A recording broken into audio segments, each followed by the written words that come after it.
Welcome everybody to Bell CB. Today we have a Galaxy DX94 HP. This is a repair report for Bruce in Michigan.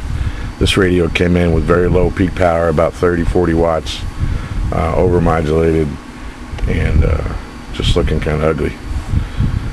So we checked it out, we looked at all the gate voltages, and we came across the driver, which is like a final in a lot of radios, the one that's right here. The driver was, gate voltage was really low, like 1 point something or point something, and non-adjustable. So we had our culprit right there. So we replaced that MOSFET, set that gate to about 3.6, I think I set it to, and did a full alignment to the radio. And then we found, of course, it was severely overmodulated, so we put an automatic modulation control transistor. Q39 was missing.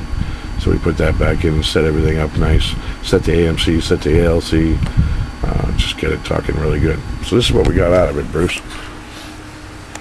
Over here on this meter, let's put it on 0 to 30. And let's put it back to 0 to 10 so you can see the low power. Low power is about 6.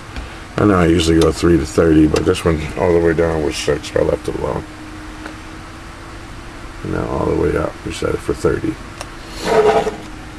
On the peak reading, we have 250 watt slug across the top today, 100, and there's 150. Audio check, check, check, check, check, check, check. 1, 2, 3, 4, 5. 1, 2, 3, 4, 5. Audio check, check, check. Okay, then we're looking at the sideband. Audio 1, 2, 3, 4, 5. Check, check, check, check, check, check. Audio 1, 2, 3, 4, 5. Audio check, check, check, check. Audio 1, 2, 3, 4, 5. Looking good. Make